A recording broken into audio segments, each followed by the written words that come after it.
Hello, everyone, and welcome back for Season 2 of the Wellness on Purpose podcast. Here at the Wellness on Purpose podcast, we appreciate that there is no linear path along one's wellness journey and understand how easy it can be to get caught up in the latest health trends found on social media. Our intention is to provide you with impactful, educational, and realistic information to help you progress on your journey to live wellness on purpose now and for future generations. For the launch of Season 2, our host and nutritionist Marissa Laughlin will be offering you guidance through the Back to Basics series, in which she will cover topics such as digestion, sleep, stress, and balanced nutrition. If you are ready to progress on your journey, stay here and take notes. Hey guys, it's Marissa here, bringing you part 3 of the Back to the Basics series. Today, I'm going to be talking to you guys about regulating your sleep cycles. Did you guys know that 1/3 of your day is actually spent sleeping? That means you should be spending an average of 8 hours a night resting. As a nutritionist, I think that sleep is just as, if not even more important than proper eating habits and daily movement, because sleep is a time where the body can actually get into a state of rest and digest to help with repair, recovery, healing, and any other types of mechanisms that the body needs to undergo when we're not in a state of stress. Having a proper sleep routine is really important to help with cell-to-cell communication, secreting different hormones, having the ability to learn new things, create memories, and retain information, helps to remove toxins from the body, repair damage to the body, reduce stress and inflammation, reset the digestive system, and help with mood regulation. When we talk about sleep, what we need to understand is that there are 5 stages of sleep. There is stage 1 and 2, which would be considered your light sleep. This is when the muscles start to relax, respiration slows down, as well as the heart rate, the body temperature drops, and your sleep begins. Stages 3 to 4 is what you'd consider your deep sleep. This is when the blood pressure drops, the blood flow increases, hormones start to secrete, cell repair occurs, and we are in a state of rest and digest. There's an optimal state of sleep, and that's stage 5, which is considered your REM sleep. REM stands for rapid eye movement. Your respiration increases here, heart rate increases, temperature regulation shuts off, brain activity is high, and we start dreaming. The whole body starts to become immobile except for the eyes, and that's so that when you're dreaming, your whole body isn't moving with your dreams. The body actually cycles through these stages 4 to 5 times per night, which is completely dependent on your hormones, your biological mechanisms, and one way that we can regulate to make sure that the body is cycling through all of these phases is by 2 specific working parts, the circadian rhythm and the sleep-wake homeostasis. First off, let's talk about the circadian rhythm. This is our biological clock. So it regulates our endocrine system and metabolic processes by adjusting to light and dark situations, as well as temperature cues based on our 24-hour clock. So this is what tells the body when it's morning and when it's nighttime. The sleep-wake homeostasis is the tracker. Our sleep-wake tracker helps the body to sleep after a certain period of time and regulates the sleep intensity to reach a homeostasis based on your unique needs.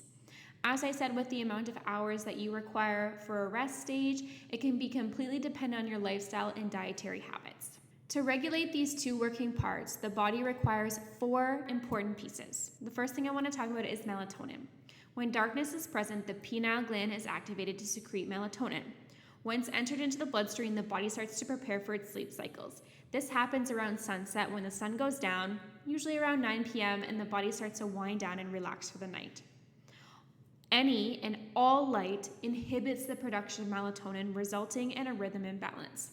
This includes outside light, computer, TV, your phone, whatever it might be. If there is any type of light, it will inhibit the production of melatonin. Melatonin is the key for regulating our circadian rhythm. It's what tells the body it's ready to go to sleep and needs to start to get into a state of rest.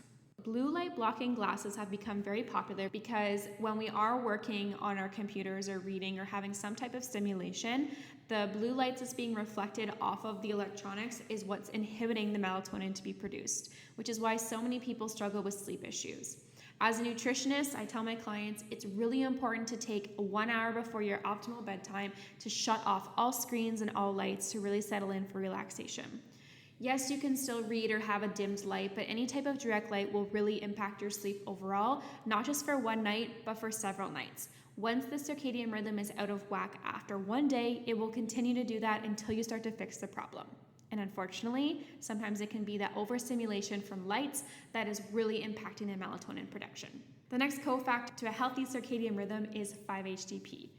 5-HTP is an amino acid that's naturally produced by our body. It is actually used to produce serotonin, which is the precursor for melatonin production. Serotonin is also our happy hormone, so it helps with depression, anxiety, and mood disorders, and helps to regulate the gut-brain connection as well. The third cofactor I want to talk about is GABA. GABA is a neurotransmitter that allows communication between the brain and the nervous system to reduce activity in the nerve cells. This helps to reduce or support symptoms such as anxiety, rapid thought patterns, insomnia, mood disorders, and hormone irregularities. I find it really helpful to take GABA right before bed to help calm my mind, try to forget my to-do list for tomorrow, and just start to wind down. The fourth cofactor we need to talk about is cortisol.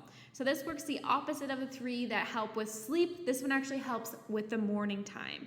If you listened to the episode last week, I talked about cortisol being our main stress hormone. As we wake in the morning, our adrenal glands start to release cortisol to help us get motivated, wake up, and responsive throughout the entire day. It also helps to reduce inflammation, helps with hormone secretion, supports metabolism, balances fluid retention, and blood sugar levels. If we are deficient in any of those cofactors, we unfortunately can lead to sleep deprivation. Those cofactors can be depleted due to high levels of stress, overuse of alcohol and stimulants, different type of prescription medication, anxiety, if we're eating too close to bed and our digestive system is out of whack, stimulating tasks before bed like working out or working on a computer or watching something very stimulating on TV. Changing your schedule, example can be shift work. So unfortunately, if you are somebody who does work shift work, it is 90% chance that your circadian rhythm is out of whack because you're going to bed when it's light out and you're waking up when it's dark out. So your body needs to find ways to balance back out. Taking melatonin before you go to bed can really help to do that, even when you are taking it during the daytime. Other deficiencies can be hormone imbalances, effects of the blue light glasses like I talked about, lack of sunlight and fresh air. If you're constantly in a dark area, then you're not necessarily producing enough cortisol to keep you energized, going through the day, and awake. Chronic disease or chronic inflammation, constant disrupted sleep, or also constant napping. Napping is controversial because some people believe that taking a nap can be really helpful to restoring your sleep cycles. It's only beneficial if you're able to fall asleep within a 5-minute time frame and stay asleep for no more than 20 minutes. As soon as you go over the 20-minute mark, the body thinks that this is actually a sleep phase, and sometimes you can wake up extremely groggy coming out of a nap. If we're looking at balancing the circadian rhythm and the sleep-wake homeostasis, I'd recommend avoiding napping completely and trying to get to bed earlier. If we're not paying attention to the causes of sleep deprivation, and if we're not managing the cofactors to help with the circadian rhythm balance and the sleep-wake homeostasis, over a period of time we can develop different sleep disorders. Some common types of sleep disorders can be insomnia, which is when you have difficulties falling asleep and staying asleep through the entire night.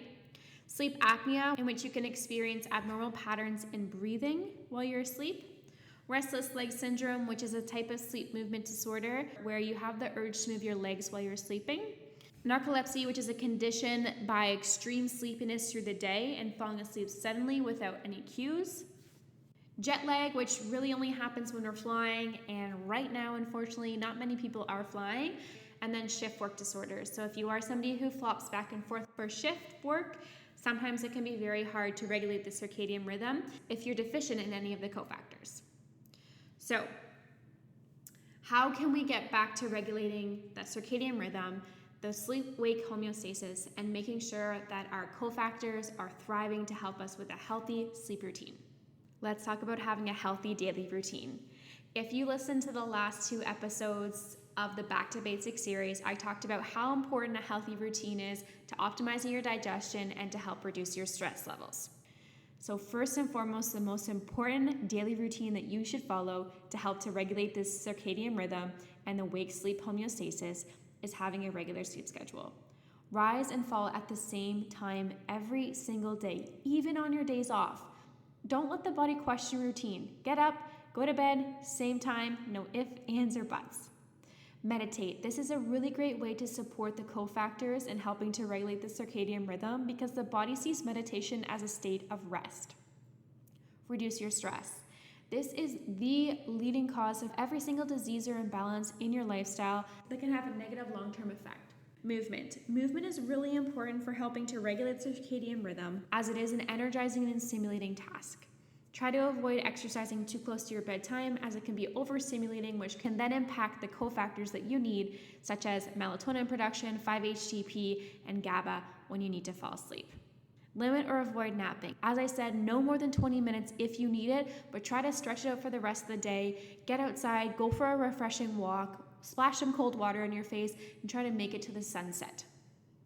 When we're talking about a healthy evening routine, we want to make sure we're limiting and avoiding stimulants after 5 p.m. If you're somebody who is sensitive to caffeine, you may even want to move that time to 3 p.m. Quiet time. Quiet time is really important to allow the body to slow down and relax. Reduce blue light screen time. If you are unable to reduce your screen time, I'd really recommend investing in a good quality blue light blocking glass, as the blue light inhibits melatonin production, which then affects the circadian rhythm and your sleep cycles. You can buy blue light blocking glasses off different websites such as iBuyDirect or even Amazon. Self-care. I talked about self-care in episode 2 of the Back to the Basics series, but I just want to touch on how important it is to have a consistent self-care routine in the evening to allow the body to slow down and relax. You could do a light movement such as yoga, Pilates, or just stretching. Use essential oils to wind down, such as lavender, relaxing teas like chamomile, or listen to light music. Create a cold, dark, and quiet environment. When the body temperature starts to decrease, it starts to get into a sleepy stage. When it's more dark, obviously the melatonin is able to be produced and you'll start to get into that restful state. And lastly, make sure you're getting adequate sleep. As I mentioned at the beginning of this podcast, 8 hours a night is ideal, but based on your lifestyle factors, sometimes that can change.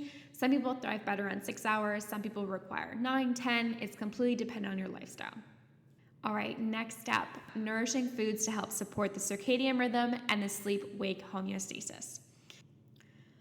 Omega-rich foods. So that would be nuts and seeds, but one of my favorite ways to increase my omegas in my diet is eating hemp hearts. My favorite brand is Manitoba Hemp Harvest, and I use their products several times a day. Yogurt bowls, smoothies, you can put them in stir fries, on sandwiches, sprinkle them on salads. Wherever you can, add in a tablespoon of hemp hearts. Whole grains, so oats, rice, quinoa, really great for secreting different hormones to help with mood regulation, specifically serotonin. And fresh produce such as cherries and bananas. Specifically cherries, they can help to increase melatonin production, not necessarily right after you eat them, but they can help to regulate the circadian rhythm, which will then help to enhance melatonin production. Some foods to limit in your diet to help support your circadian rhythm would be limiting stimulants. Although we use stimulants as a way to wake up, it can actually have a negative effect to secreting the cofactors that we need to help regulate the circadian rhythm. Foods that are high in sugar, simple carbohydrates, and eating large meals too close to bedtime.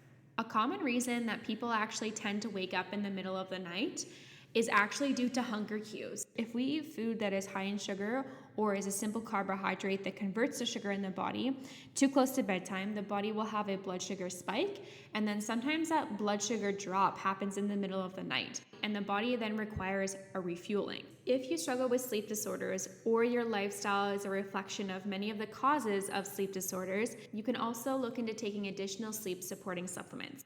3 of the 4 cofactors to help regulating the circadian rhythm and the sleep-wake homeostasis can also be used as additional supporting supplements. Melatonin, GABA, and 5-HTP are 3 different products that you can either find singly on the shelf or in a combination at Joanne's Place. Not everybody needs to take all 3, so I'll kind of break it down on how I recommend people to take it based on their sleep concerns.